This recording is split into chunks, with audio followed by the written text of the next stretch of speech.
ಅಭಿವೃದ್ಧಿ ಏನು ಅನ್ನೋದು ತೋರಿಸಿದ್ದು ಮೊನ್ನೆ ಶಾಸಕರು. ಯಾರು ಪಾಪ ಇವರೆಲ್ಲ ಕೆಲವರು ಮುಖಂಡರು ಮಾತಾಡ್ತಾರಲ್ಲ, ಇವ್ರ ಮನೆಗಳ ಮುಂದೆನೂ ಟಾರ್ ಹಾಕ್ಸಿ ಕಾಂಕ್ರೀಟ್ ಹಾಕ್ಸಿರೋದು ಶಿವಣ್ಣವ್ರು. ಪಾಪ ಚರಂಡಿಗಳು ರಸ್ತೆಗಳು ಎಲ್ಲ ಮಾಡಿಸಿರೋದು ಅವ್ರ ಆತ್ಮಸಾಕ್ಷಿಯಾಗಿ ಹೇಳ್ಬೇಕ್ರಿ. ಅವ್ರ ಊರುಗಳಿಗೆ ರೋಡ್ ಇರಲಿಲ್ಲ, ಅದನ್ನೆಲ್ಲ ಮಾಡಿಸಿದ್ದು ಶಿವಣ್ಣವ್ರು ಮಾಡಿಸಿದ್ದು. ಅವಾಗ ಯಾಕೆ ಮಾಡಿರಲಿಲ್ಲ? ಹಂಗಾದರೆ ಕೇಶವಮೂರ್ತಿಯವರು ಅಭಿವೃದ್ಧಿ ಮಾಡಿದ್ರಿ ತಾಲೂಕಿನಲ್ಲಿ. ತದನಂತರ ಇನ್ನೊಬ್ರು ಯಾರಾದರೂ ಅಭಿವೃದ್ಧಿ ಮಾಡಿದರೆ ಅದು ಶಿವಣ್ಣವ್ರು. ಗಂಟಾಕೋಶವಾಗಿ ಎಲ್ಲಿ ಬೇಕಾದ್ರೂ ಮಾತಾಡ್ತೀವಿ ನಾವು. ಯಾಕೆಂದರೆ ಅದು ವಾಸ್ತವ ತಕ್ಕದಂಗೆ ಮಾತಾಡಬೇಕು. ವಾಸ್ತವ ಬಿಟ್ಟು ಏನು ಮಾತಾಡಬಾರ್ದು.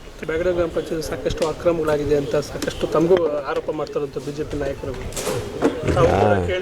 ಈಗ ಏನಾಗ್ತದೆ, ಸದಸ್ಯರಾಗಿದ್ದರು ಮತ್ತು ಕಂಟ್ರೋಲ್ ಕೂಡ ಇತ್ತು ತಮ್ಮದು. ಹೌದು, ಕಂಟ್ರೋಲ್ ಅಂತೇನಿಲ್ಲ ರೀ. ನಾನು ಒಬ್ಬ ಸದಸ್ಯ, 21 ಜನದಲ್ಲಿ ನಾನು ಒಬ್ಬ ಸದಸ್ಯ. ಈ ಆರೋಪ ಮಾಡ್ತಾರಲ್ಲ, ಈ ಯಾಕೆ ಆರೋಪ ಮಾಡ್ತಾರೆ ಅಂದರೆ ಕೆಲವು ಬದಲಾವಣೆಗಳನ್ನು ಮಾಡಿದ್ದೀವಿ. ಈ ನೇರವಾಗಿ ಪಂಚಾಯಿತಿಯಿಂದ ಸಿಬ್ಬಂದಿಗಳು ಹೋಗಿ ಮನೆ ಹುಡುಕಿ ಏನು ಈಗ ಹಿಂದೆ ಇದ್ದಂಥ ನಿವೇಶನಗಳಾಗಿರ್ತವೆ ಮತ್ತು ಅವ್ರ ಮನೆಗಳನ್ನು ಕಟ್ಕೊಂಡಿರ್ತಾರೆ. ಆ ಕಟ್ಕೊಂಡಂಥ ಸಂದರ್ಭದಲ್ಲಿ ಅವ್ರನ್ನ ನಿವೇಶನಗಳನ್ನು ಮನೆಗಳಿಗೆ ಪರಿವರ್ತನೆ ಮಾಡಬೇಕು. ಟ್ಯಾಕ್ಸನ್ನು ರೈಸ್ ಆಗುತ್ತೆ. ಇದು ಪಂಚಾಯಿತಿಗೆ ವರಮಾನ ಕೂಡ ಹೌದು ಮತ್ತು ಅವ್ರಿಗೂ ಕೂಡ ಒಂದು ದಾಖಲೆ ಹೌದು. ಇದನ್ನು ಮಾಡೋಕ್ಕೆ ಹೊರಟಿದ್ದೀವಿ ನಾವು. ಇದನ್ನು ಮಾಡೋಕ್ಕೆ ಹೊರಟಾಗ ಈಗಾಗಲೇ ಒಂದು 3-4 ಊರನ್ನು ಅದು ಸರ್ವೆ ಮಾಡಿ ಅದನ್ನೆಲ್ಲ ಆಗಿದೆ. ಇನ್ನು ಕೆಲವ್ರಿಗೆ ಪಾಪ ಎಲ್ಲಿಗೆ ಪಾಪ ನೋವಾಗ್ಬಿಟ್ಟಿದೆ ಗೊತ್ತಿಲ್ಲ ನನಗೆ. ನೇರವಾಗಿ ಜನ ಈಗ ಬಂದು ಪಂಚಾಯಿತಿಯಲ್ಲಿ ಕೂತ್ಕೊಂಡು ಕೆಲಸ ಮಾಡಿಸ್ಕೊಂಡು ಹೋಗ್ತಾ ಇದ್ದಾರೆ. ಬಹುಶಃ ಇವ್ರ ಕೈಗೆ ಹೋಗಲಿಲ್ಲ ಅಂತೇನಾದರೂ ನೋವಿರಬೇಕು. ಆ ನೋವನ್ನು ಪಾಪ ಹಿಂಗೆ ವ್ಯಕ್ತಪಡಿಸ್ಕೊಂಡವ್ರೆ.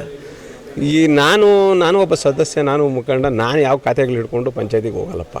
ಇವ್ರು ಯಾರು ಮಾತಾಡ್ತಾವ್ರಲ್ಲ, ಯಾವಾಗ ನೋಡಿದ್ರು 20 ಖಾತೆಗಳು ಹಿಡ್ಕೊಂಬರ್ತಾರೆ ಎಲ್ಲಿಗೆ, ಪಂಚಾಯತಿಗೆ. CCTV ಬೇಕಾದ್ರೂ ನೋಡ್ಕೊಂಬೋದು ನೀವು. 20 ಖಾತೆ ಯಾವಾಗಲೂ ಕೈಯಲ್ಲಿ ಇರ್ತವೆ. ಎಲ್ಲಿಂದ ಬರ್ತವೆ ಇವ್ರಿಗೆ? ಅಂದರೆ ಏನು ಅರ್ಥ ಇದಕ್ಕೆ? ಇವ್ರದ್ದೇ ಅದೇ ಆ ಕೆಲಸ ಅಲ್ವ ಇವ್ರದ್ದು? ಆ ಕೆಲಸ ಬಿಟ್ಬಿಟ್ಟು ಬೇರೆ ಮಾಡೋಕ್ಕೆ ಹೇಳಿ. ನೋಡ್ರಿ, ಯಾವ ಅಕ್ರಮನೂ ಇರಲಿಲ್ಲ. ಇದೇನಾಗಿದೆ, ಇವ್ರು ಯಾವುದೋ ಒಂದು ಬಿಲ್ ಹೇಳಿದ್ರಲ್ಲ, ಇದು 2 ವರ್ಷದ ಹಿಂದಿನ ಕತೆ. 2 ವರ್ಷದಿಂದ ಏನು ಮಾಡ್ತಾಯಿದ್ರು, ಈಗ ಬಂದು ಮಾತಾಡ್ತಾವ್ರೆ. 2 ವರ್ಷದ ಹಿಂದಿನ ಕತೆ. ನಮ್ಮಲ್ಲಿದ್ದಂಥ ಯಾರೋ ಒಬ್ಬ ಸಿಬ್ಬಂದಿ ಇದನ್ನು ತಪ್ಪು ಮಾಡಿದರೆ ಆತನೆಲ್ಲ ಕಂಡುಹಿಡಿದಿದ್ದು ನಾನೇ ಕಂಡುಹಿಡಿದು ಆ ಬಿಲ್ಲನ್ನು ತಡೆದ್ವಿ. ಆ ಬಿಲ್ಲನ್ನು ತಡೆದು ಏನು 20 ಪೈಪ್ ಎಕ್ಸ್ಟ್ರಾ ಹಾಕ್ಸ್ಕೊಂಡಿದ್ರು. ಬಿಲ್ ಆಗಕ್ಕೆ ಚೆಕ್ ಆಗದ ಮೇಲೆ ತಡೆದಿಲ್ಲ, ಚೆಕ್ ಆಗಕ್ಕೆ ಮುಂಚೆ ತಡೆದಿರೋದು. ಚೆಕ್ ಆಗಕ್ಕೆ ಮುಂಚೆ ತಡೆದು ಆ ಬಿಲ್ಲನ್ನು ಬೇರೆ ಆಗದೆ ಇರೋ ಥರ ನೋಡ್ಕೊಂಡಿದ್ದೀವಿ. ಅವನಿಗೆ ವಾರ್ನಿಂಗ್ಸು ಕೊಟ್ಟು ಅವನು ಇಲ್ಲ ಈಗ ಅಲ್ಲಿ. ಹೌದು ನಿಜ ಮಾಡಿದ್ದು ನಿಜ ಇಲ್ಲ ಅಂತ ಹೇಳಕ್ಕಾಗ್ತಲ್ಲ. ಬಿಲ್ ಮಾಡಿದ್ದಂಥ ಆ ಸಪ್ಲೈಯರ್ ಯಾರಿದ್ರು ಅವ್ರನ್ನ ವಜಾಗೊಳಿಸಿ ಬೇರೆಯವ್ರನ್ನ ಸಪ್ಲೈಯರ್ನಲ್ಲಿ ನಾವು ಕೆಲಸ ಮಾಡಿಸಿದ್ದೀವಿ. ಆ ಸಪ್ಲೈಯರ್ ಯಾರು ಮಾಡಿದ್ನಲ್ಲ ಅವನು ವಜಾಗೊಳಿಸಿದ್ದೀವಿ.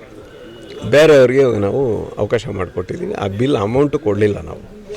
ಕೆಲಸ ಮಾಡ್ತಾ ಈಗ ನೋಡಿ, ಹಿಂದೆ ಫಸ್ಟು ನೋಡಿ 2013ರಲ್ಲಿ ನಮ್ಮ ಗೌರ್ಮೆಂಟ್ ಇದ್ದಾಗ ಭಾಳ ಅದ್ಭುತವಾಗಿ ಎಲ್ಲ ಕೆಲಸಗಳು ನಡೀತು. ನಮ್ಮ ಗೌರ್ಮೆಂಟ್ ಇತ್ತು. ತದನಂತರ BJP ಗೌರ್ಮೆಂಟ್ 5 ವರ್ಷ ಬಂತು. 5 ವರ್ಷ ಬಂತಂಥ ಸಂದರ್ಭದಲ್ಲಿ ಈ ತಾಲೂಕಿಗೆ ಎಷ್ಟು ಕೊಟ್ಟವ್ರು ಕೊಡುಗೆ? ಇವರು ಏನು ಕೊಟ್ಟರು ಅನುದಾನ? ಅದನ್ನು ಮಾತಾಡಬೇಕಲ್ಲ. ಅದನ್ನು 5 ವರ್ಷ ನಮ್ಗೆ ಯಾವುದೇ ಅನುದಾನಗಳು ಕೊಡಲಿಲ್ಲ. ಏನು ನಮ್ಮ ತಾಲೂಕನ್ನು ಕಡೆಗಣಿಸಿದ್ರು. ಈ ಪಕ್ಕದಲ್ಲಿ ಬೆಂಗಳೂರು ಸೌತಿಗೆ ಕೊಟ್ಟರು, ನಮ್ಗೆ ಯಾಕೆ ಕೊಡಲಿಲ್ಲ? ತಾರತಮ್ಯವನ್ನು ಮಾಡಿದ್ರು. ಯಾರೋ ಹಿಂದೆ ಇಂಥದ್ದು ಸರ್ಕಾರ ಮಾಡಿದ್ರು. ಅವರು ಮತ್ತೆ ಯಥೇಚ್ಛವಾಗಿ ಬಿಲ್ಗಳ ಕೆಲಸಗಳು ಮಾಡಿಸ್ಬಿಟ್ಟು ಬಿಲ್ಗಳು ಕೊಡದೆ ಲಕ್ಷಾಂತರ ಕೋಟಿ ಅನುದಾನ ಇದು ಅವರಿಗೆ ಬಿಲ್ ಪಾವತಿ ಆಗದೆ ತಡೆದಿತ್ತಂಥ ಸಂದರ್ಭದಲ್ಲಿ ಈಗ ಅದಾದಮೇಲೆ ಒಂದು ಸ್ವಲ್ಪ ದಿನ ಲೇಟ್ ಆಗಿದೆ, ಒಪ್ಕೊಳ್ಳೋಣ. ಆದಮೇಲೆ ಈಗ ನಮ್ಮ ಸರ್ಕಾರ ಎಚ್ಚೆತ್ಕೊಂಡು ಎಲ್ಲನೂ ಅದನ್ನೆಲ್ಲ ಈ ಬ್ಯಾಕ್ಲಾಗ್ಸ್ ಇದೆಯಲ್ಲ ಇವ್ರದ್ದೆಲ್ಲ ನೀಗಿಸಿ ಈಗ ಹೊಸ ಕೆಲಸಗಳ ಕಾಮಗಾರಿಗಳಿಗೆ ಆದ್ಯತೆಯನ್ನು ಕೊಡ್ತಾ ಇದ್ದಾರೆ. ಈಗೆಲ್ಲ ಕೆಲಸಗಳು ಸ್ಟಾರ್ಟ್ ಆಗಿದೆ. ಅದಕ್ಕಿಂತ ಹೆಚ್ಚಾಗಿ ನಮಗೆ ಎಲ್ಲಾದರೂ ರಸ್ತೆ ಮಾಡೋಕ್ಕೆ ಹೋದಾಗ ಪರಿಸರವಾದಿಗಳದ್ದು ನಮಗೆ ಭಾಳ ತೊಂದರೆ ಆಗ್ತಾಯಿದೆ. ತೊಂದರೆ ಅಂದರೆ ಅವರು ಹೇಳೋದು ತಪ್ಪೇನಿಲ್ಲ. ಆದರೆ ಈಗ ಅಭಿವೃದ್ಧಿ ಕಡೆ ಮಾಡೋಕ್ಕೆ ಹೋದಂಥ ಸಂದರ್ಭದಲ್ಲಿ ಆ ಗಿಡ ಮರ ತೆಗೆಯುವಂಥ ಸಂದರ್ಭದಲ್ಲಿ ನಮ್ಗೆ ತೊಡಕಾಗ್ತಾಯಿದೆ. ಅದು ಕಾನೂನು ತೊಡಕು ಏನಿದೆ ಅದನ್ನೆಲ್ಲ ನಿವಾರಣೆ ಮಾಡ್ಕೊಂಡು ಮಾಡೋವಂಥ ಕೆಲಸ ಶಾಸಕರು ಮಾಡ್ತಾಯಿದ್ದಾರೆ. ಅದನ್ನು ಮಾಡ್ತಾರೆ. ಏನು ಇವ್ರು ಹೇಳಿ ನಾವು ಮಾಡಿ ಕಲಿಯೋವಂಥದ್ದು ಏನಿಲ್ಲ. ಅಭಿವೃದ್ಧಿ ಏನು ಅನ್ನೋದು ತೋರಿಸಿದ್ದು ಮೊನ್ನೆ ಶಾಸಕರು. ಯಾರು ಪಾಪ ಇವರೆಲ್ಲ ಕೆಲವರು ಮುಖಂಡರು ಮಾತಾಡ್ತಾರಲ್ಲ, ಇವ್ರ ಮನೆಗಳ ಮುಂದೆನೂ ಟಾರ್ ಹಾಕ್ಸಿ ಕಾಂಕ್ರೀಟ್ ಹಾಕ್ಸಿರೋದು ಶಿವಣ್ಣವ್ರು ಪಾಪ. ಚರಂಡಿಗಳು ರಸ್ತೆಗಳು ಎಲ್ಲ ಮಾಡಿಸಿರೋದು ಅವ್ರ ಆತ್ಮಸಾಕ್ಷಿಯಾಗಿ ಹೇಳ್ಬೇಕ್ರಿ. ಅವ್ರ ಊರುಗಳಿಗೆ ರೋಡ್ ಇರಲಿಲ್ಲ, ಅದೆಲ್ಲ ಮಾಡಿಸಿದ್ದು ಶಿವಣ್ಣವ್ರು ಮಾಡಿಸಿದ್ದು. ಅವಾಗ ಯಾಕೆ ಮಾಡಿರಲಿಲ್ಲ? ಹಂಗಾದರೆ ಯಾಕ್ರಿ ಮಾಡಿರಲಿಲ್ಲ? ಅದೆಲ್ಲ ಮಾಡೋಕ್ಕಾಗಲ್ಲ. ಮಾಡೋಕ್ಕೆ ಇಚ್ಛೆ ಇರಬೇಕು. ಕೇಶವಮೂರ್ತಿಯವರು ಅಭಿವೃದ್ಧಿ ಮಾಡಿದ್ರು ಈ ತಾಲೂಕಿನಲ್ಲಿ. ತದನಂತರ ಇನ್ನೊಬ್ರು ಯಾರಾದರೂ ಅಭಿವೃದ್ಧಿ ಮಾಡಿದರೆ ಅದು ಶಿವಣ್ಣವ್ರು ಗಂಟಾಕೋಶವಾಗಿ ಎಲ್ಲಿ ಬೇಕಾದ್ರೂ ಮಾತಾಡ್ತೀವಿ ನಾವು. ಯಾಕೆಂದರೆ ಅದು ವಾಸ್ತವದ ತಕ್ಕದಂಗೆ ಮಾತಾಡಬೇಕು. ವಾಸ್ತವ ಬಿಟ್ಟು ಏನು ಮಾತಾಡಬಾರ್ದು.